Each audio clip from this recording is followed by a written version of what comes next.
안녕하세요. 디지털 픽스입니다. 2022년 4월 6일 리플 XRP 합의에 관해서 한번 짚고 넘어가는 시간을 가지도록 하겠습니다. 자, 저도 이게 오래돼서 언제인지 몇 월달인지 기억이 안 나는데요. SEC와 리플사가 유튜브 실시간 채널을 통해서요. 그때 한국 시간으로 새벽이었을 겁니다. 그 당시 합의에 관해서 정확한 금액이라든지 그런 부분에 대해서 논의를 했었습니다. 그 당시 제가 한국 시간으로, 제 기억으로는 한국 시간으로 새벽이었을 겁니다.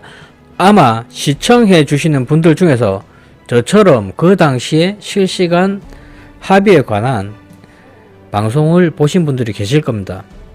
그때가 2021년 초나 중반 정도 됐던 것으로 기억하는데요. 자, 그 당시에 방송에서 SEC 측에서 합의를 하자고 먼저 얘기를 했었습니다. 리플사에서 먼저 이야기를 한 것이 아니고 SEC 측에서 먼저 리플사에게 합의를 하자고 조건을 건넸었습니다. 제가 기억으로는 그렇게 기억을 하고 있고요. 자, 누가 먼저 건넸든 간에 SEC 측에서 5천억, 제 기억으로는 5천억 정도였습니다. 5천억 정도의 합의를 보자고 리플사에게 말을 했었습니다. 거기에 대해서 리플사는 말도 안 된다, 조금 화를 내는 뉘앙스를 충분하게 표현을 했던 것을 제가 기억을 하고 있습니다. 제 기억에 조금 틀린 부분이 있을지는 몰라도 그렇게 진행이 됐었고요. 그리고 제 기억으로는 SEC가 5천억 이하로 금액을 좀 낮추는 건 어떻냐, 이런 제안을 했던 기억이 있습니다. 이 부분은 확실히 기억은 안 나네요. 그렇다면 SEC와의 소송으로 인해서 합의를 했던 업체들을 몇 가지 살펴보겠습니다. 2010년도에는 골드만삭스가 SEC에게 5억 5천만 달러의 합의금을 내게 되었었습니다. 이 당시 골드만삭스는 사기에 대한 혐의로 소송을 진행 중이었었는데요. 이렇게 SEC에게 5억 5천만 달러의 합의금과 더불어서 자신들의 사업 관행을 고치겠다는 약속을 끝으로 마무리를 했었습니다. 당시 5억 5천만 달러 중에서 3억 달러는 SEC에 납부를 하고 나머지 2억 5천만 달러는 투자자들에게 지급을 하기로 하고 마무리를 했었습니다.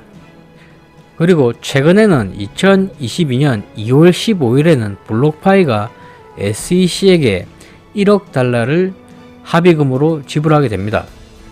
1억 달러 중에서 5천만 달러는 SEC에게, 그리고 남은 5천만 달러는 주 규제기관에게 지급을 하기로 했었습니다. 이렇게 합의를 한 후 게리 겐슬러 SEC 위원장은 이번 합의는 암호화폐 시장이 증권법을 준수해야 한다는 점을 분명히 하는 것이라면서 암호화폐 업계가 법을 따르도록 만들겠다는 위원회의 의지라는 그러한 발언을 했었습니다.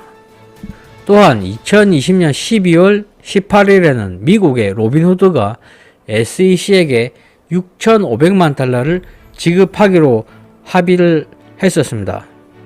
그리고 4월 1일, 2021년 4월 1일에 리플과 SEC가 1억 달러의 소송을 합의했다고 만우절 장난 기사로 나왔었죠. 만약에 합의를 하게 된다면 금액이 어느 정도 될지는 모르겠습니다.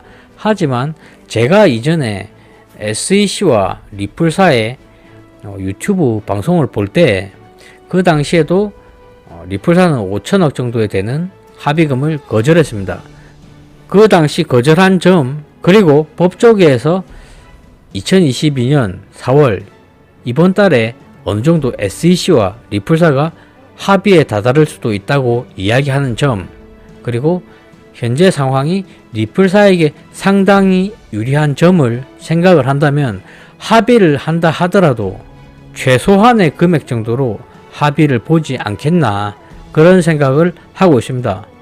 최소한의 금액으로 합의를 하게 된다면 SEC도 패소한 상황이 아니고 리플사도 패소한 상황이 아니기 때문에 서로 좋게 끝나는 가장 현실적인 방법이 맞지 않냐 그런 생각을 해보고 있습니다. 현재 시점이 이렇게 리플사와 SEC의 합의금 조절을 하는 단계인지 어떤 단계인지는 모르겠습니다. 하지만 4월달 돼서 합의에 대한 이야기가 많이 나오고 있는 것은 사실입니다. 저희가 또 주목하셔야 될 부분이요. 리플이 지난해 9월 XRP 레저 기반 NFT 프로젝트를 지원하기 위해서 2억 5천만 달러의 규모 크리에이터 펀드를 조성했습니다. 자, 2억 5천만 달러면 이 금액이면 충분히 SEC와도 합의를 보고도 남을 금액으로 보이고 있습니다. 하지만 리플사는 합의보다 이렇게 투자를 우선적으로 하고 있습니다. 지금 현재 상황이 리플사 역시도 SEC와의 소송 문제가 최우선이라는 것은 충분히 알고 있습니다. 리플사가 자금이 없어서 이렇게 합의를 안 하는 점이 절대로 아닙니다. 이러한 것을 볼 때는 못해도 리플사와 SEC의 문제는 최소한이 합의로 끝나는 것이 맞습니다. 이상 방송을 마치겠습니다. 시청해 주셔서 감사합니다.